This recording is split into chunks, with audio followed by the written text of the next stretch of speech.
Bonjour, je suis Rémi de Coligny, je suis le directeur du pôle Habitat et Accompagnement du GIE de l'ADAPI de la Loire. Le pôle Accompagnement et Habitat du GIE regroupe différents établissements et services, à savoir un foyer de vie, un foyer d'hébergement, un foyer d'accueil médicalisé et un service d'accompagnement à la vie sociale. Ces établissements accueillent et accompagnent 180 résidents qui présentent majoritairement des troubles du neurodéveloppement avec ou sans troubles associés. Ces résidents en situation de handicap sont accompagnés par des professionnels, 135 professionnels sur le pôle, qui proposent un accompagnement dans les actes de la vie quotidienne, dans leur vie sociale et professionnelle et dans leur bien-être et leur santé. Les professionnels formés proposent des activités spécifiques dans le cadre de thérapies non médicamenteuses. Aux yeux de lumière qui voit passer au loin les oiseaux. Je suis Muriel Sorlin, je suis monitrice éducatrice et musicothérapeute. Depuis 2017, je pratique la musicothérapie active. J'accueille des personnes aussi bien du château, du Jarézio, du foyer Le Jarézio et des personnes de l'IME de la vallée du GIE. Qu'est-ce que c'est que la musicothérapie ? La musicothérapie, en fait, c'est une démarche de soins, de soutien, de rééducation qui permet de prendre en charge différentes personnes qui ont des difficultés, entre autres, de communication et de relation. Il existe deux sortes de musicothérapie. C'est la musicothérapie réceptive et la musicothérapie active. Je pratique la musicothérapie active. C'est une démarche qui est basée sur la production sonore, la musique et surtout sur la création. Donc on a pu voir tout à l'heure qu'ils avaient créé un conte. Donc je pars de leurs mots, de leur expression. Je le note tel qu'ils me le présentent.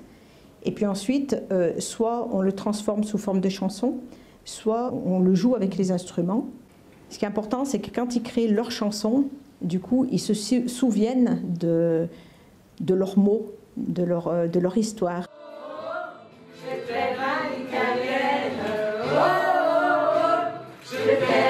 Qu'est-ce que ça te fait à toi quand tu fais la musique pour que tu dises que tu aimes mon cœur. Et Karen, ça va? Ça fait de mon cœur. Ça te fait du bien à ton cœur? Oui. J'aime bien faire de la musique et j'aime bien chanter. Ça me détend. Les bienfaits de la musicothérapie, en fait, c'est parce que ça touche des personnes qui peuvent avoir, par exemple, des gros troubles du comportement ou des problèmes relationnels avec d'autres personnes. Et quand ils viennent en séance, en fait, tout ça, c'est comme mis de côté. Ici, on s'autorise à jouer. Il n'y a pas d'erreur, il n'y a pas de faute, on ne se trompe pas. D'ailleurs, ils sont toujours positionnés en demi-cercle, de façon à ce qu'ils prennent bien connaissance des uns et des autres qui sont à côté, qui puissent s'interpeller aussi. Quelquefois, ils peuvent se donner la main, se balancer ou se lever, danser, chanter en regardant les autres. La vie, l'Espagne, la la la la la la la. Pour moi, les visées thérapeutiques, en fait, elles sont essentiellement le cadre et la bienveillance. Voilà. Et les qualités qu'on demande aux musicothérapeutes, c'est vraiment d'écouter, d'observer, d'anticiper, s'adapter, puis surtout être dans l'empathie. Quand on voit des visages crispés en arrivant et puis qui ressortent souriants, voilà, c'est gagné. Il y avait un beau troupeau et on était pleine de vrais panneaux. Marchant de cœur, on m'avait pour raconter l'histoire de petite Anne.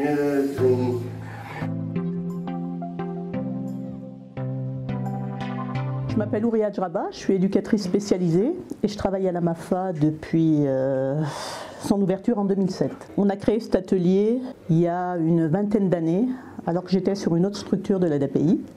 Donc l'atelier céramique a lieu 2 journées par semaine, le lundi et le mardi. Ce sont souvent les mêmes résidents qui participent à cet atelier, chacun selon ses capacités. Il y a des résidents qui peuvent étaler la terre, d'autres qui peuvent mouler une pièce, d'autres qui peuvent émailler. Certains lissent les pièces, d'autres les sèchent, chacun selon ses capacités. La céramique fait travailler la motricité fine, la créativité. Nous sommes là aussi pour donner un rendu assez esthétique à nos pièces par rapport à la revalorisation et l'estime de soi. Il faut que les pièces qui sont exposées et sont vendues aient un joli rendu. Nous faisons pas mal de marchés de Noël là. En ce moment, nous sommes en pleine création parce que nous avons 3 marchés en cours. Le bénéfice de ces marchés nous permet de réaliser des stages de céramique avec un céramiste professionnel. Nous partons une semaine en Ardèche et là, nous fabriquons des pièces. Je fais de l'émaillage, je fais de la poterie. On vend les pièces. J'aime bien. Et tu te sens comment? Super.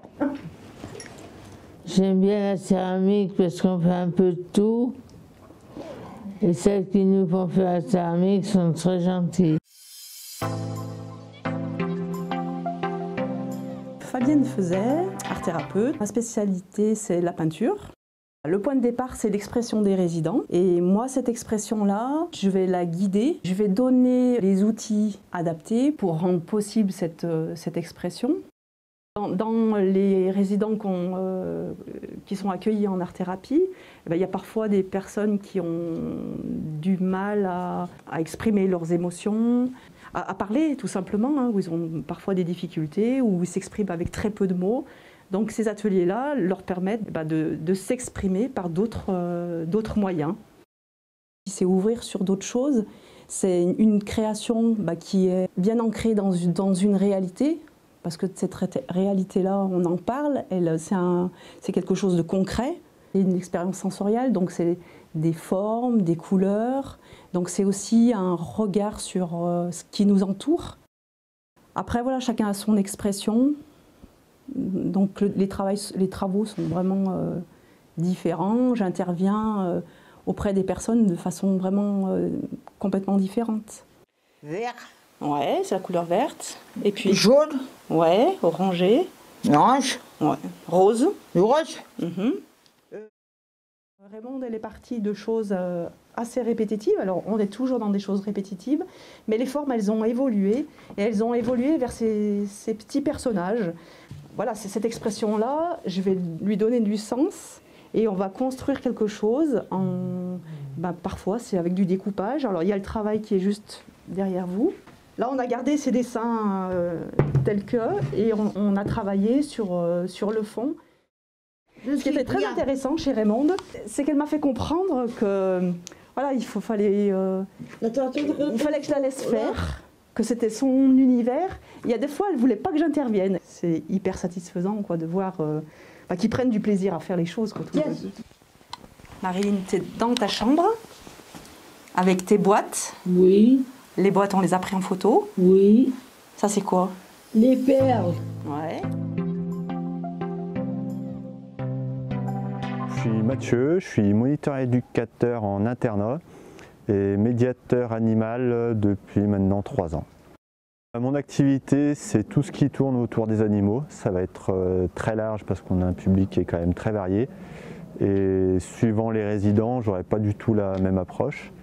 J'aurai de la rééducation physique comme en jouant au basket ou de la marche avec certains résidents qui ont des problèmes de mobilité ou alors du réconfort en caressant, histoire de combler un peu les manques affectifs. Et après sur l'internat, ce qui est surtout très intéressant, c'est que ça va apporter beaucoup d'activités spontanées. Donc on va avoir des résidents qui vont venir, qui vont prendre la balle du chien, aller jouer dehors, une autre résidente qui va aller ramasser les pissenlits pour aller les donner aux lapins. Et tout ça, c'est des choses qu'ils feront eux spontanément, naturellement, tout seuls. Et après, l'autre chose, c'est la cohésion de groupe. Parce que depuis qu'on a les animaux, les résidents parlent beaucoup plus entre eux. Ils vont plus se dire, ah bah regarde, les ânes, ils ont fait ci, les moutons, ils sont ici, le chien, il fait comme ça. Et du coup, ça crée une cohésion d'équipe qui existait beaucoup moins avant. Bien Karine. Regarde comme elles avaient faim. Elle réplique direct. Tiens, tu fermes Françoise. Alors les bienfaits que j'ai pu observer, ça va être surtout dans la motivation, dans la joie de vivre, en sachant qu'avant que je fasse la formation, dès que je proposais des sorties à l'extérieur dans le parc pour se promener, je devais avoir 2 résidents qui viennent, alors que maintenant, après 2 ans de mon projet, je suis entre 7 et 13 résidents qui viennent quotidiennement. Plus de bonheur, plus de vie, plus de joie, quoi.